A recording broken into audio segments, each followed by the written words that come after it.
मैंने कभी नहीं देखा कि नेता, टीचर्स, रिपोर्टर्स या इवन पब्लिक ये आवाज उठाए कि आखिर 10th तक इंग्लिश मैंडेटरी क्यों नहीं है। आज मैं बात करने वाला हूँ बिहार में एजुकेशन की कड़वी सच्चाई के बारे में। एक सवाल आप सबसे है, जब इंग्लिश ग्लोबल हो चुकी है और एक बेसिक स्किल्स बन चुकी है, तो आज तक बिहार में इंग्लिश 10th तक मैंडेटरी क्यों नहीं है? क्या ये स्टूडेंट्स को फ्यूचर के रेस में पीछे नहीं छोड़ रहा? बिहार में क्लास 10 तक इंग्लिश ऑप्शनल है, मतलब आप चाहो तो इंग्लिश पढ़ सकते हो या नहीं पढ़ सकते हो। ये कितनी बड़ी प्रॉब्लम है आप सोच भी नहीं सकते हो, क्योंकि आज के टाइम में कॉम्पिटेटिव एग्जाम्स हो, जॉब इंटरव्यूज हो या इवन हायर स्टडीज हो, इन सब के लिए इंग्लिश लैंग्वेज एक जरूरत रिक्वायरमेंट बन चुकी है, जिसका रिजल्ट हैंड टू हैंड है। बिहार के स्टूडेंट्स को आगे जाकर बहुत ज्यादा स्ट्रगल करना पड़ता है। एंट्रेंस एग्जाम को क्लियर करने में प्रॉब्लम, जॉब इंटरव्यूज में कॉन्फिडेंस का लैक और दूसरे स्टेट्स के स्टूडेंट्स के कंपटीशन में पीछे रहना। अब सवाल यह है कि आखिर गवर्नमेंट बिहार में एजुकेशन और इंग्लिश मैंडेटरी क्यों नहीं रखती? तो इसका सबसे बड़ा रीजन है जो मैं बताता हूँ। पहला रीजन, यदि इंग्लिश सबको सिखाई गई तो स्टूडेंट्स एजुकेटेड, अवेयर और ज्यादा कॉम्पिटेटिव बन जाएंगे और जॉब के लिए आवाज उठाएंगे। दूसरा रीजन, जब लोग ज्यादा अवेयर होते हैं वो अपने राइट के लिए लड़ते हैं, सवाल पूछते हैं और करप्शन के खिलाफ आवाज उठाते हैं। आपको ये बात समझनी पड़ेगी कि पॉलिटिशियंस को ऐसे एजुकेटेड और कोचिंग यूथ पसंद नहीं है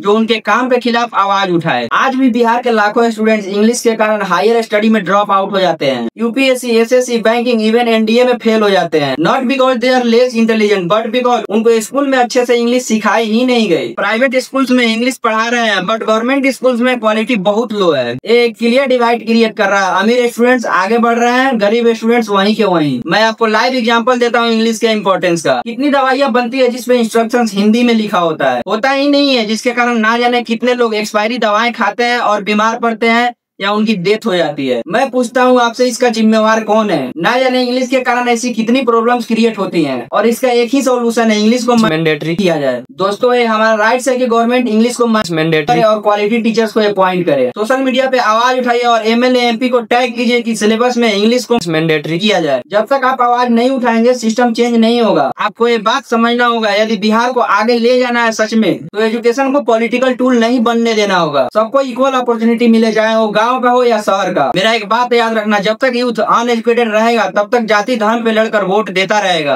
और शायद कहीं ना कहीं यही चाहते भी हैं नेता, और शायद आप लोग भी चाहते हो, तभी तो आवाज नहीं उठाते उनके खिलाफ। आखिर कब तक हम लोग अपने हिस्ट्री के विश्वविद्यालय जैसे नालंदा और विक्रमशिला पे प्राउड फील करते रहेंगे? आज वैसा क्यों नहीं, और अभी के लिए हम क्या सोच रहे हैं और प्रेजेंट में एजुकेशन को लेकर क्या चल रहा है? अब वक्त आ गया है कि हम सब मिलकर एक आवाज बनाए और सिस्टम से सीधा सवाल करें, अब नहीं तो कब। मैं 110% गारंटी देता हूँ, यदि सवाल उठा तो सरकार का कुछ ऐसा रिएक्शन होगा। नहीं, एक मिनट, एक चुप रहिए।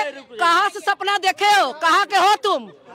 तुम्हारी औकात क्या है कि ये शब्द बोले हो? हम नहीं पूछ रहे हैं। बोले कैसे बोले? हाँ। मैं पूछता हूँ, बिहार का एजुकेशन सिस्टम कब तक करप्ट और वीक रहेगा? हम सवाल करेंगे, जवाब मांगेंगे और तब तक मांगेंगे जब तक हर एक बच्चे को बिहार में क्वालिटी एजुकेशन ना मिल जाए। मैं लास्ट लाइन बोलना चाहूंगा बिहार के सभी वासियों से, एजुकेशन में कम्प्रोमाइज करना बंद करो, अब नहीं तो कब। पढ़ेगा बिहार तभी आगे बढ़ेगा बिहार।